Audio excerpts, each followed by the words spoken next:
What's going on, all you draft nerds? And for the 2%, the nerdettes, welcome back to the Draft Hub. Today, we're going to be going through my mock draft after week 12 of the NFL season. Now, I did mention last week that we do flip flop every week for the most part for these types of videos. 1 week of just a straight draft with the new draft order, and then 1 week with trades. And I think you guys are going to like this one quite a bit, to be honest with you. This one, obviously, since you read the title, is going to be with trades. And I think that there are a couple intricate trades, especially down the board, that I think will make a lot of sense as we go on and discuss it. But before we get into this week 12 mock draft, a couple things. First, I want you guys to know, like I always tell you, that this is recorded before the Monday Night Football game, before the Carolina Panthers and the San Francisco 49ers, and during the course of the Sunday Night Football game between the Tampa Bay Buccaneers and the LA Rams. So by the time that you're seeing this,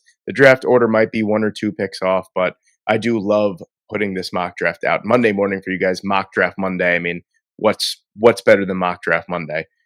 That's the only thing I look forward to because I'm a Jets fan. So it's, by week 2 or 3, I'm always looking forward to mock draft Monday. But so watch out for that. Another thing too, I can't believe it. I sat here last week and I said that we were closing in on about 700, and I want to say at the time of recording it was like 700, maybe somewhere around the 765 range or 750 range of subscribers. And if you look at the subscriber count now, I mean, we're literally tickling 1,000. So the goal that I've been telling you guys I wanted to hit since the beginning of the season, and I said I wanted to hit by the end of 2025. I mean, we're blowing it out of the water. By the time that you're hearing this, you're probably going to look at the subscriber count and it's going to be at 1,000. So I can't thank you guys enough for the continued support, and I'm going to continue to pump out as much good or great, whatever you guys think it is, draft content that I can. So let's dive into it. We have the Tennessee Titans at number 1 overall. Again, another impressive showing from Cam Ward, in my opinion. He had a rushing touchdown. I believe he had almost or just above 250 passing yards in the game against Seattle.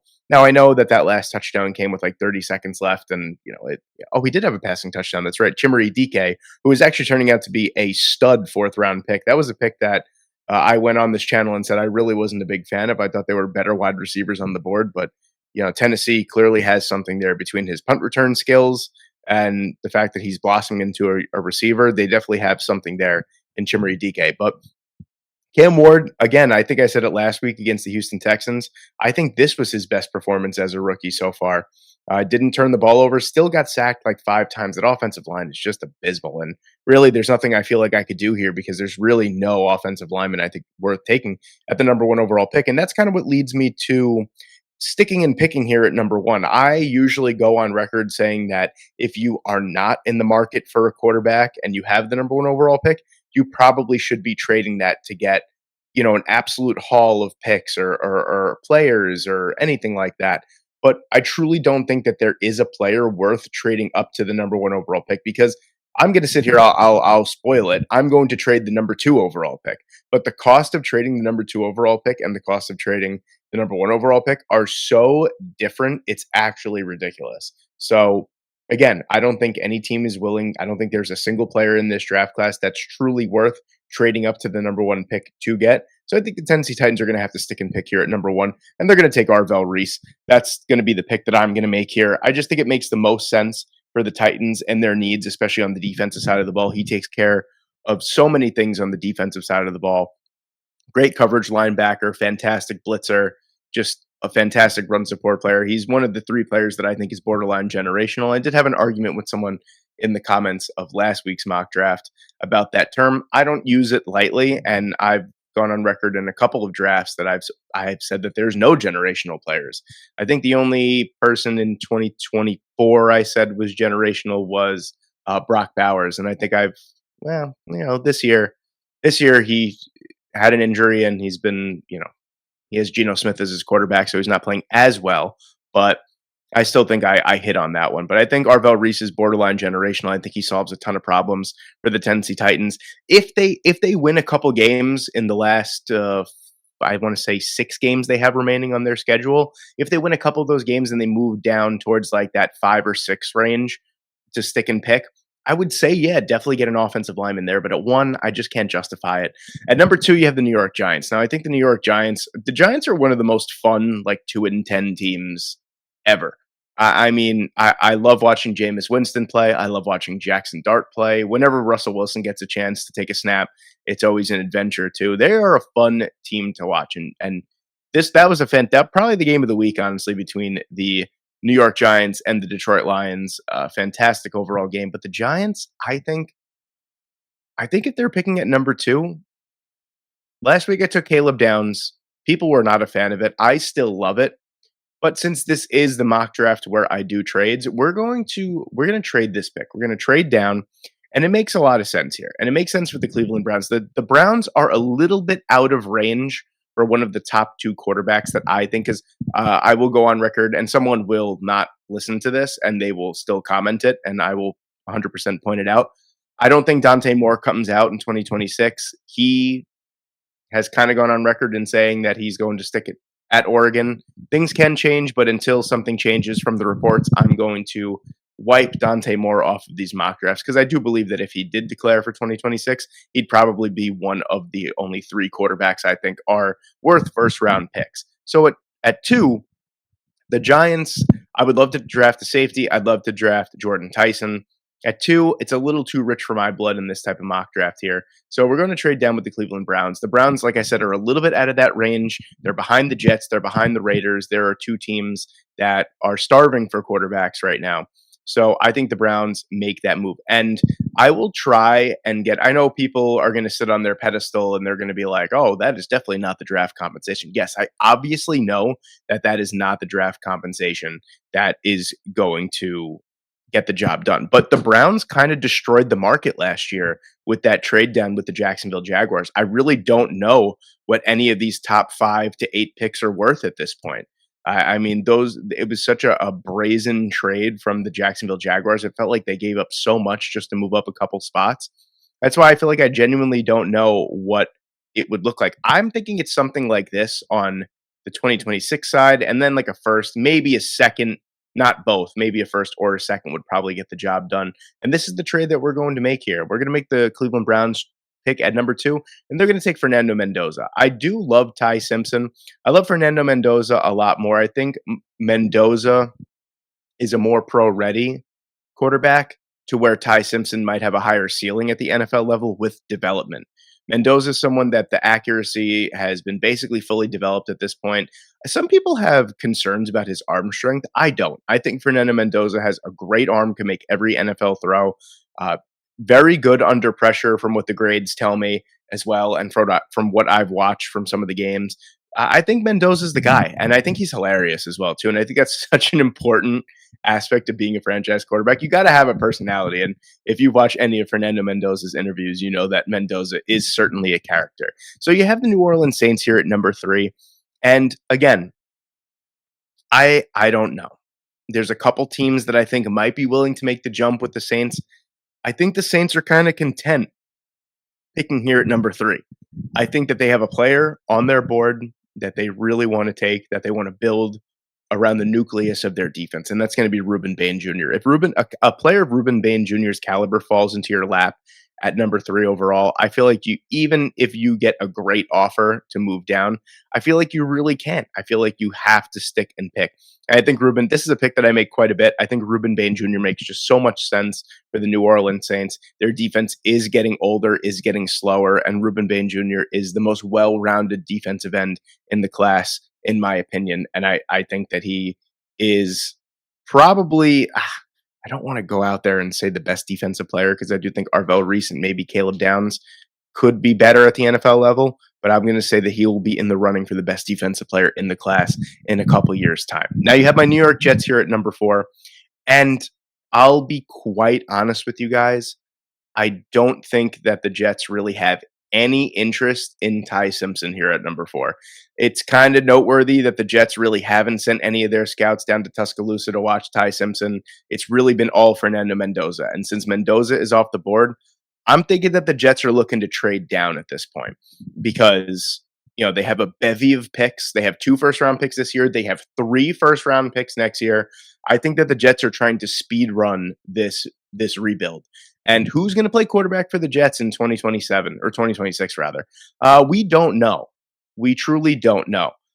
It's not going to be Tyrod Taylor. It's probably not going to be Justin Fields, but whoever it may be, I think is going to have a little bit of a better supporting cast. Now, call me crazy, but I think when healthy, the Jets having a starting specialist or a starting skill position group of Garrett Wilson, Adonai Mitchell, John Mechie, Mason Taylor, and Breece Hall really is not that bad. With the offensive line that they have, I think that that's a really good starting spot for a quarterback to come in and make some noise. But unfortunately, I don't think that's going to happen here. I think a team that is definitely in the market to trade for a quarterback here or to move up in the draft to potentially select a quarterback here is going to be the Arizona Cardinals.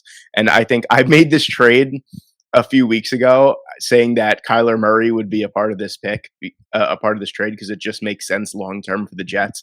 They're not really in love with any of the other quarterbacks that are on the board. Kyler Murray wants a divorce from the Arizona Cardinals.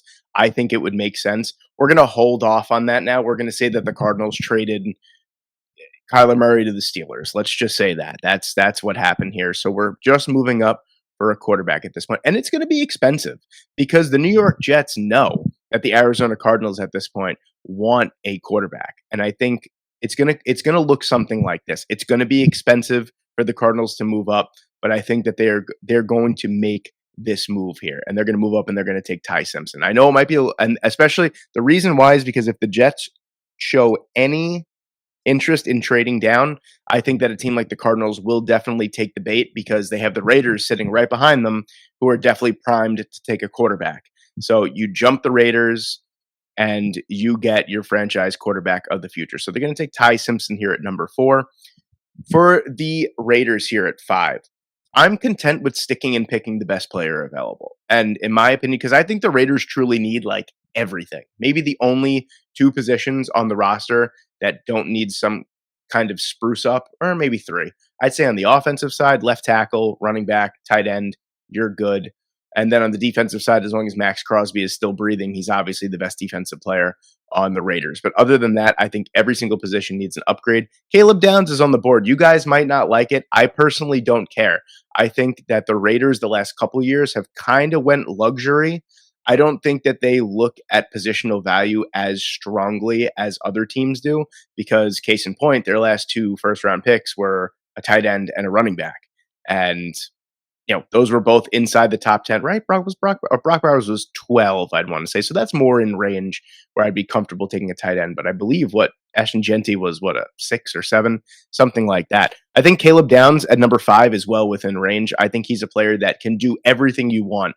A defensive coordinator could deploy him anywhere on the defense. He would be fine. Great blitzer, great tackler, great coverage guy, great run defender. He can do it all. And I think people are quick to look at the positional designation and they don't really look at the true player themselves. They scout the designation, they don't scout the player. And I think that Downs hasn't even reached his potential at Ohio State. I think he can get even better at the NFL level. You're talking about a Kyle Hamilton plus type of player at the NFL level if he reaches his true potential. So you have the Giants here at number 6 now with a lot more draft capital over the next couple of years.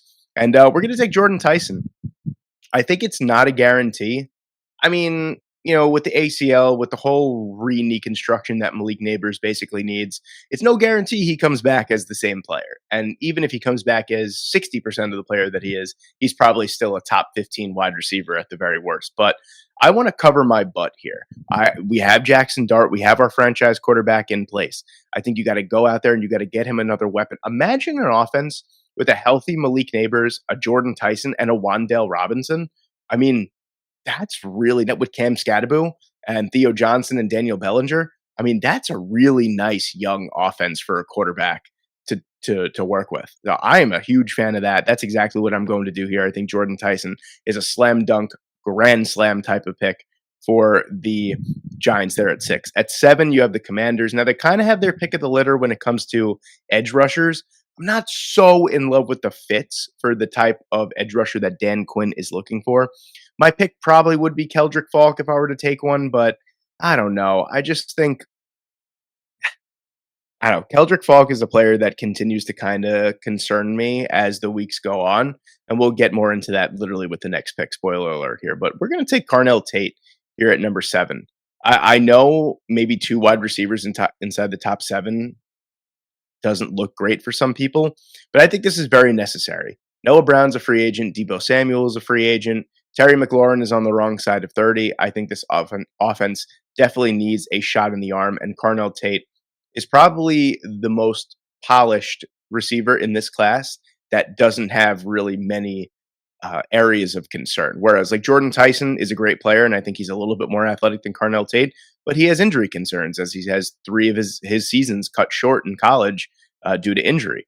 But then you have Carnell Tate, who's just been so solid, went from being his route running being a concern last year to being literally a route technician this year. So that just proves the work rate that he's able to do. He wants to do the work when no one else is watching, and that's the type of wide receiver that I want on my team, and I want Jayden Daniels throwing to. So at number 8, you have the Cincinnati Bengals here, and I'm not in love with this pick. If it was me, if I was the general manager of the Cincinnati Bengals, the pick that I would make here would probably be going for a tackle, or I'd probably be taking Mansour Delaney. That would be my either one of my choices here, or I'd probably trade down. I'm such a sucker for trading down. I am such a sucker for trading down, and I want to be a general manager so bad that in my dynasty football league, I love just trading players for picks. I just love getting picks. I love acquiring picks, but I mean, this year with my rookie draft, I was able to snag, with no first round pick, I was able to snag Woody Marks, Kyle Monungai, and Harold Fannin Jr. with 3 of my 5 picks. So I'd say that I think I'm a pretty decent GM at this point. But anyway, enough about me. I think the pick is going to be Keldric Faulk here. I think that he fits the build of what the Cincinnati Bengals are looking for an edge rusher. He seals the edge pretty well. He's a very, very stout run defender. The pass rushing just really hasn't been there this year for him, and I really don't know what the issue is. Last year, the sack numbers weren't there, but he was getting a lot of pressures. He was getting a lot of hurries. I don't know, maybe he's focused himself more as a run defender this year, but he's super solid in that range. But I don't know. I just think having Myles Murphy on your roster, having Shamar Stewart on your roster, and then having someone like Keldric Faulk on your roster kind of seems like 3 of the same players. That's just me, but that's the type that the Cincinnati Bengals are looking for. And that's what we're going to do here. So we're going to take Keldric Faulk here at number 8. At 9, you have my New York Jets, and we're going to go outside the box. Peter Woods is here. That would be an awesome pickup here. I realize that as a Jets fan.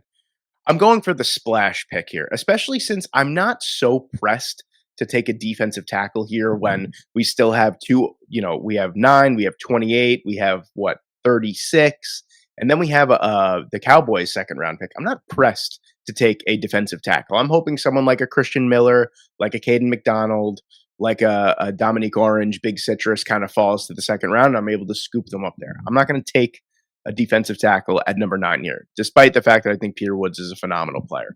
I'm going to go for the splash pick. I'm going to take Makai Lemon here at number 9. Now, I know that maybe after the trades that the Jets made, maybe wide receiver isn't as big of a need as it was a couple weeks ago. But I still think Makai Lemon comes into this offense, and he is the immediate number 2, borderline wide receiver 1 with Garrett Wilson. Now, you could argue that getting someone like Makai Lemon would essentially mean that I have 4 of the same receivers on my team, because Garrett Wilson, Makai Lemon, Adonai Mitchell, and John Mechie are kind of sort of the same package.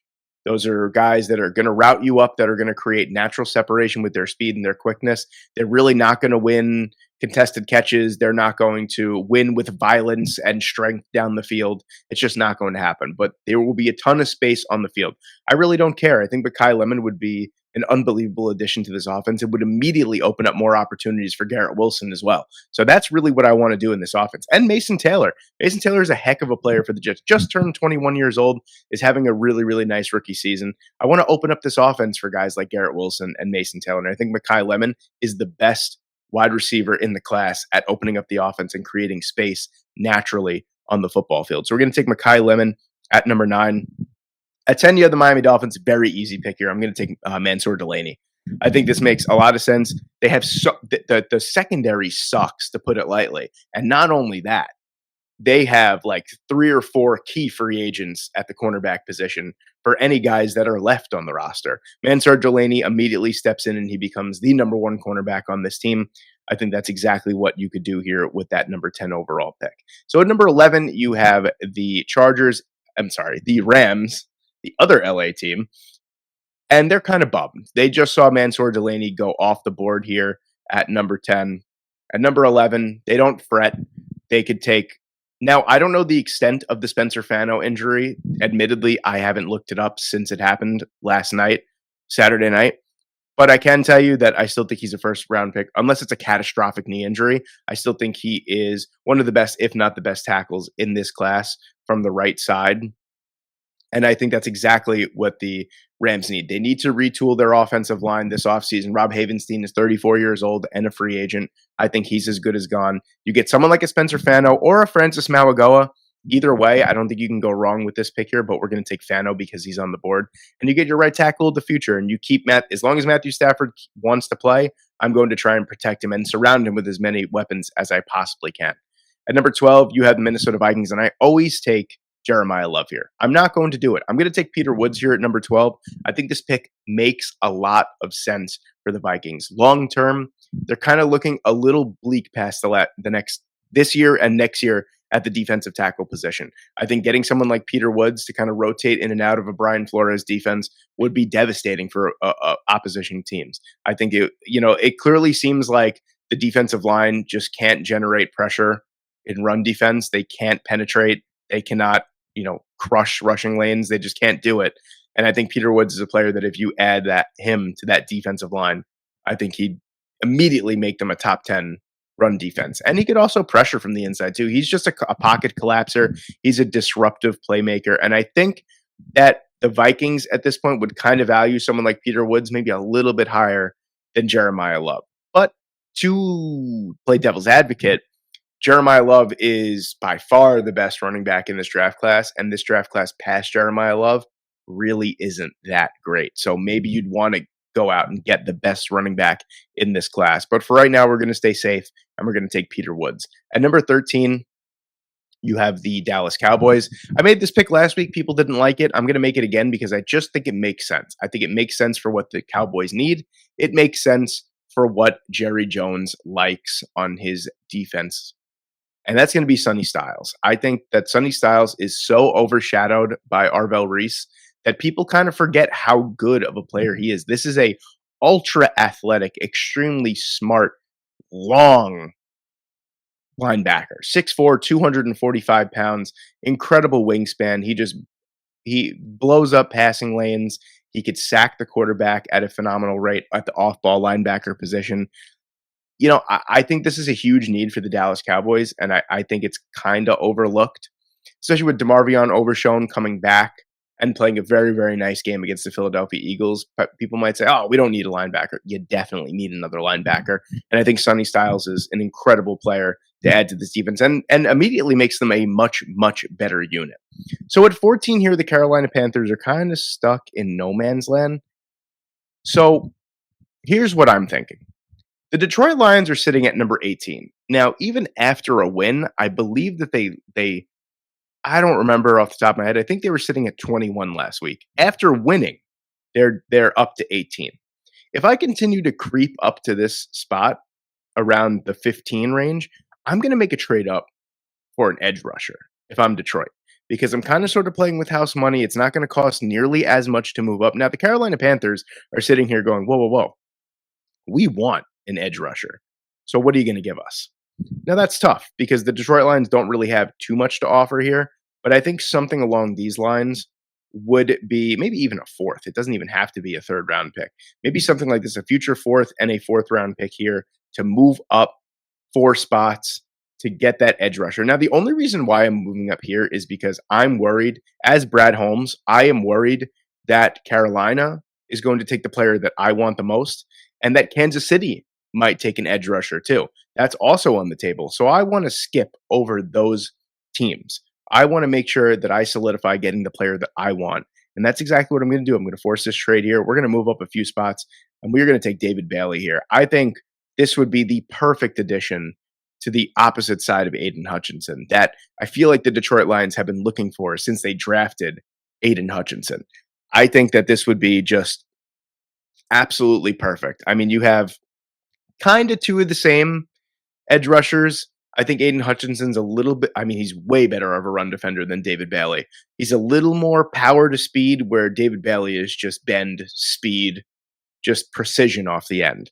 So, you can't double team Aiden Hutchinson off the edge anymore. You can't double team David Bailey. We're going to create one-on-one situations in pass rushing. I can't pass that up. And David Bailey, at the end of the day, could be the best pure pass rusher in this draft class. So you add him to that Detroit Lions defense, look out. I know it's kind of crazy because the Lions definitely need some cornerback help, but getting to the quarterback at a better rate would make your defense in turn much better. So that's just the way that I think.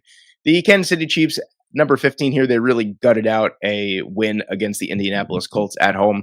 I still think I think Kareem Hunt toted the ball like 30 times for like 103 yards. Crazy inefficiency there. We're going to take Jeremiyah Love. I think this is just a match made in heaven, and it brings the Kansas City Chiefs offense just another explosive rate. They have Rashee Rice, who's just so explosive. Xavier Worthy, who's explosive. Travis Kelce's actually in the midst of a very, very good season, considering he's a 35-year-old tight end. And then you add Jeremiyah Love, forget it. Mahomes is going to be throwing for 40 touchdowns again when it's all said and done. At 16, I have a little bit of an interesting pick here for the Pittsburgh Steelers, and I think it makes sense. Dante Moore is on the board, but we already went over this. We're not taking Dante Moore in this mock draft. I don't think he comes out. Now, I want to take a wide receiver. I also want to take a left tackle. I also want to take a corner. Here's where my head's at. Avieon Terrell, Colton Hood would be my picks here at number 16 for the Pittsburgh Steelers. That would be it if I went that route. So this is what I'm thinking. I'm not in love with Kaden Proctor playing on the left side in Pittsburgh. I don't know why. I just don't think it would be a good fit. I don't think that he would fit in the system that they're trying to run offensively. I think it would be a disaster. Here's where my head is at here. I love what Casey Concepcion could bring to the Pittsburgh Steelers offense here, because I'm usually quick to draft a Carnell Tate, a Denzel Boston, a big body boundary receiver. Now, I don't think that the Pittsburgh Steelers need that. I think you have someone that you want to get someone that can win on the outside, but really be that middle of the field guy. Calvin Austin is cool. Don't get me wrong. That's not going to stop me from drafting someone like Casey Concepcion here. You could argue Chris Bell makes a lot of sense too. I just think Concepcion will give the Pittsburgh Steelers the ability to strike fear into their opponents in their passing game. And I feel like that's something that they really don't have and haven't had for quite some time. When was the last time? I guess Antonio Brown is really the last wide receiver that was explosive at every level of the defense that struck fear into the opposing defense. And I think Casey Concepcion with Calvin Austin, with DK Metcalf, could really, really do that for whoever's under center for the Pittsburgh Steelers. So a little bit of an unconventional pick here. But me personally, I think it makes sense. At 17, you have the Houston Texans. Pretty straightforward here. I usually go with a defensive tackle here, but Francis Mauigoa is still on the board. I think that's the safest pick here. I think they still need to revamp this offensive line. Ariante Ursary looks like a very, very nice pick on that side. Ed Ingram has actually had spurts of greatness this season, believe it or not. But the rest of the offensive line is really retooled to the way that I don't like it. I think Francis Mauigoa offers a super safe, solid floor with the potential to blossom into a Pro Bowl level right tackle. And I think that's exactly what the Houston Texans and CJ Stroud need on this team. So I just realized that I messed this up in real time. So this is supposed to be the Carolina Panthers. I don't know what trade I made, but let's see how we could fix this in real time. This should be pretty funny. So we're going to go down to wherever the Carolina Panthers are. I probably missed it. Oh, here they are. Okay. So how do we fix this? What did I do? How did this materialize, and how did I not catch this? That's actually really funny. All right, so we'll troubleshoot in real time here. I don't know how. Oh, I because I forced the trade. Okay. All right. So we'll just force the trade again. Sorry for that. That's actually kind of funny. All right. So real time troubleshooting there with that one. I guess I completely messed up the picks there for that one. I apologize for that little bit of a blip. At number 18, you have the Carolina Panthers, and I think Cashius Howell still on the board here. Makes a ton of sense for this team.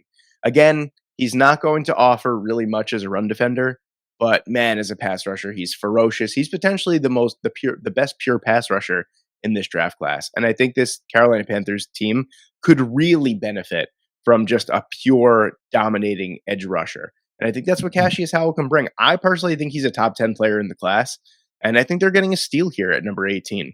19, you have the Baltimore Ravens, and man, the Baltimore Ravens absolutely hate to see something like that happen just now, right in front of their eyes.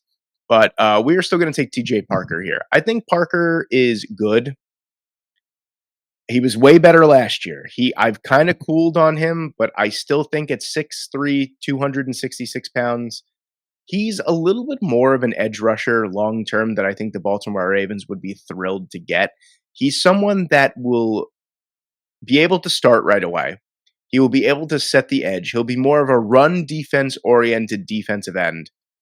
And it'll still let Mike Green grow as a pass rusher and grow his overall game. Because Mike Green, no pun intended, is still very, very green on the football field. You could see it. I watched it all day today when I watched the Baltimore Ravens versus my New York Jets. And there are spurts. He definitely is a good player, but he needs a lot more time. And I don't think that he could be thrusted into a big role just yet. And I think getting another primed young edge rusher is key for the Baltimore Ravens going forward, and especially one that could defend the run like TJ Parker can. So I think this pick does make a lot of sense. At number 20, you have the Tampa Bay Buccaneers. And yeah, I'm going to make the same pick that I made last week. I think Kenyon Sadiq in this draft class definitely warrants a first-round pick. When did the age of the smaller, more athletic tight end kind of take over the NFL? Because we're seeing it more and more. We're seeing just these unbelievably athletic players. I mean, Brock Bowers. I mean, Colston Loveland's not small, but he's not like a huge old school Jeremy Shockey type of tight end. Sam Laporta, all these guys are more of the smaller-ish, more athletic players. And I feel like that's what Kenyon Sadiq is. He's 6'3", same size as Brock Bowers. I know I had a spat with someone in the comment section last week saying, "Oh, I would never draft a 6'3" tight end." Okay, well, Brock Bowers is 6'3", and I would take him over in a dynasty draft. I'd probably take Brock Bowers and Trey McBride over every other tight end in football. That's just me. But yeah, give me Kenyon Sadiq here. I think he makes a lot of sense. Keeft, Cade Otton, those are both free agents. I think that they could upgrade over Cade Otton. I know he's super solid and he's kind of like a safety blanket, but he's been phased more and more out of the offense as the years have gone on. And I think you can get someone as explosive as Kenyon Sadiq that is a good run blocker as well. I think I'm going to take that chance. So we're going to take Sadiq here at number 20. At number 21, you have the Buffalo Bills. And if you guys watched that Thursday Night Football game, you know damn well that Josh Allen needs wide receiver help ASAP. So Denzel Boston is the best left on the board. And I think that he really ticks a box here. Some people could argue that Chris Bell is a little bit more of what the Buffalo Bills need. And I could see it. Chris Bell, big body receiver, 6'2", 220 plus pounds, has that explosive breakaway speed. Denzel Boston is a natural separator. I don't know what you guys are watching, but he is able to create. He's able to win down the field. He's strong at the catch point. He's someone that I think kind of resembles Stephon Diggs, the closest thing that the Buffalo Bills will have to Stephon Diggs since they had Stephon Diggs. I think he's a phenomenal overall player, big body, but lean, fast, quick. I think people are sleeping on Denzel Boston and the impact that he could have in this Buffalo Bills offense. So we're going to take him here at number 21. At 22, there's something big that could happen here. You have the Cleveland Browns, who just traded up for a franchise quarterback. Now they need offensive line help. There's no doubt about it. The San Francisco 49ers need offensive line help. You also have the Chargers and the 8-3 Bears that need offensive line help. So we're getting a little thin at some important positions here. So what I'm going to do is if I'm Ryan Poles, I'm calling up the Cleveland Browns. Hey, you just got a franchise quarterback, but you gave up a lot of draft capital. Let me help you out. I want to move up to number 22 from number 26. So we're going to make that move. I'm going to make that move. We're going to move up because left tackle is going to be a gaping hole on this roster in a very, very short time. 26, 22. And I think the gap between 90 and 131 is just too big. I think, unfortunately, we'd have to give up 90, but I think that's a very, very solid offer for both teams here. We're going to move up. The Chicago Bears are moving up past the San Francisco 49ers, who do need offensive line help, and they're going to get Caleb Lomu here. I think, don't get me wrong, Kaden Proctor I think would be great here too. I just think Lomu is so much more athletic and just kind of fits more of what Ben Johnson is looking for his offensive line. I don't think you want a big, nasty 6'7", 366-pound stone brick wall. I think you want someone that could get out to the second level, that could kick out, that just has more athletic movements. And that's exactly what Caleb Lomu has. He has more athletic movements, and I think that's the exact type of player that Ben Johnson would want on his left side of his offensive line. So seeing Caleb Lomu go is a little disappointing for the San Francisco 49ers, but little do they know that the 49ers weren't even looking for an offensive tackle in the first round at all. They were looking at the defensive tackles because Bob Saleh needs a rotation of defensive tackles. I think Christian Miller would be fantastic in a Robert Saleh defense. I love Kaden McDonald. I love the size and the run defensibility that he brings. But I just think Christian Miller has been so good for the last 3 years at Georgia and has gone so far under the radar. 6'4", 315 pounds, a little bit leaner, but I like that in the San Francisco 49ers defense because despite the low sack numbers, he can pressure the quarterback. He does get into the backfield. He does collapse the pocket. But really, he's just been an incredibly stout run defender in his 3 years at Georgia, and he offers a ton as a pass rusher too, a lot of pass rushing upside. And I think if Robert Saleh can get a player of his abilities in his hands, I think he'd make him into an unbelievable player. So we're going to take Christian Miller here at number 23. It's a toss-up. You could take Kaden McDonald. I think it would make a lot of sense too, but I think Miller is just a bit more athletic and a little bit longer than Kaden McDonald. I think that's what Robert Saleh and Kyle Shanahan would look for in a defensive tackle. At 24, you have the Dallas Cowboys. Now, we've already gotten someone for our front seven. We're going to shore up the back end of the defense here. We're going to take, where is he? Colton Hood. That's who we're going to take here at number 24. Just every time I watch a Dallas Cowboys game, that defense is getting carved up. I mean, the corners really need to be improved upon. I don't know how it's not a need here that PFF has listed. I don't think defensive line is a need anymore with Kenny Clark and Quinnen Williams.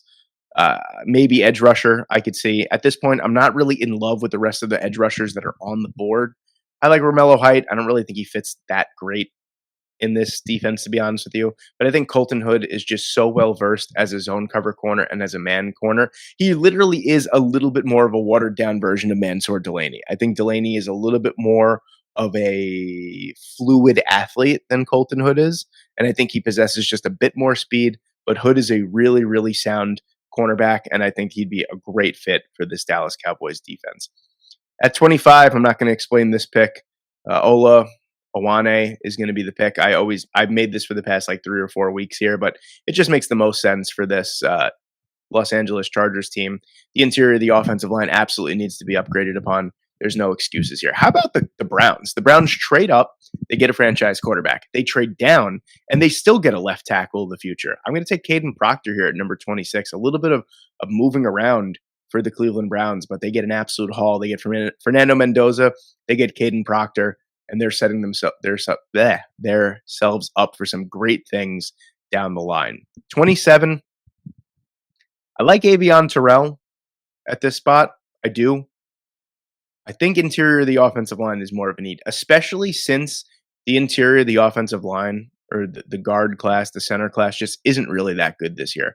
But there are a couple players that I'd be willing to take in the first round. Emmanuel Pregnon is that other player outside of Olaivavega Ioane those would be the two players that I would not bat an eye if they are selected inside the first round.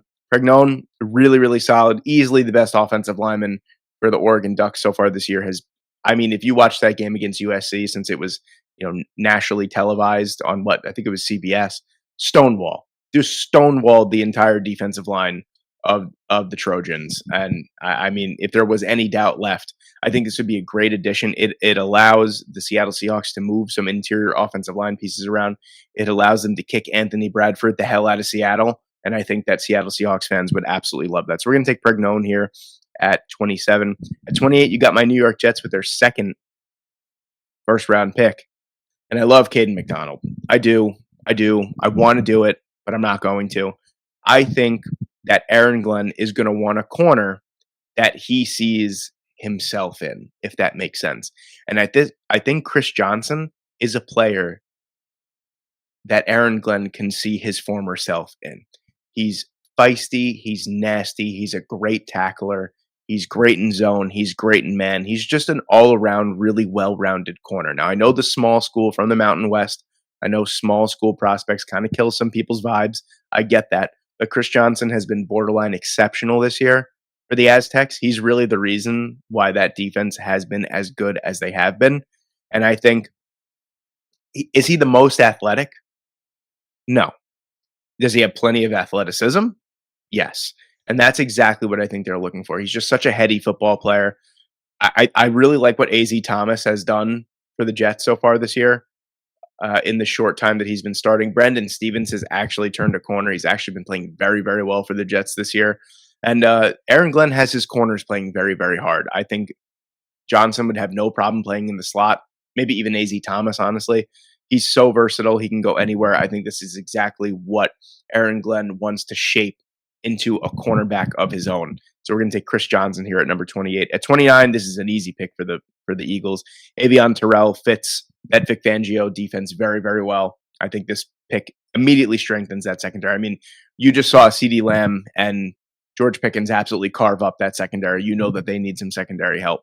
At 30, you have the Denver Broncos. And I'll be quite honest with you guys, I never really know where to go with this pick. Usually I try and leave myself a layup, and I haven't this time. But I do think the interior of the defensive line, especially if John Franklin Myers does skip town, actually could use a little bit of an upgrade. And I've mentioned Kaden McDonald like 6 times already in this video, and I haven't selected him. This is where I'm going to take him. Whereas that John Franklin Myers brings a little bit more speed than Kaden McDonald would, I think McDonald brings just an insane amount of run defense that maybe Franklin Myers just doesn't bring at this point. Truly, I don't usually know where to go with this pick, but I think Kaden McDonald would make a lot of sense, and he would make this defense even better. Why not make a strength stronger? And arguably, maybe outside of the linebacker position, the interior of the defensive line is probably the weakest point of the defense for the Broncos, and you have a great player sitting here. Why not go out there and get him? At 31, the Chargers here just keep getting richer. Jermod McCoy is still sitting here.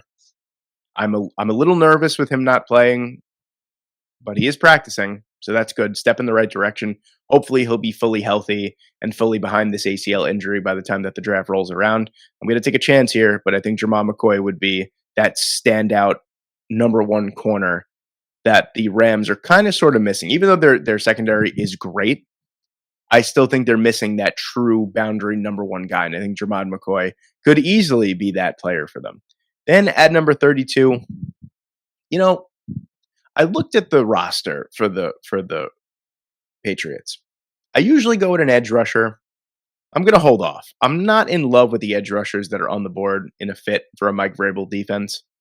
I'm going to address the offensive line again. You have Will Campbell on the left side. He's a stud. Jared Wilson is someone that has been playing left guard. I don't think he's great at left guard. I think he needs to slide back over to his natural position of center. Garrett Bradbury is a one-year guy. He's going to be gone. Mike Onwenu is playing guard. And then you have Morgan Moses. I think Moses is out of town after this year. I think you slide Onwenu back over to right tackle. Or you could draft Gennings Dunker, and you could have a real opportunity to move that right side of the offense around, because both Mike Onwenu and Gennings Dunker could play either position.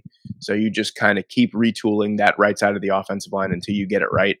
And then you have a really nice young nucleus of players. I mean, Michael Onwenu has been in the league for quite some time now, but he's still a very, very solid overall player. And I think Gennings Dunker would be a really nice addition to this offense. He would open up the running lanes as well. He's big, nasty. He's a ginger with a mullet. I mean, come on. If that doesn't scream offensive line, I don't know what does. But that is going to be the pick for the New England Patriots here to round out our mock draft after week 12. And there you have it, ladies and gentlemen. There is our 2026 NFL mock draft after week 12 of the NFL season. Let me know what you guys think in the comment section below. Thank you guys so much for watching today. I hope you enjoyed, and I hope I see you in the next one.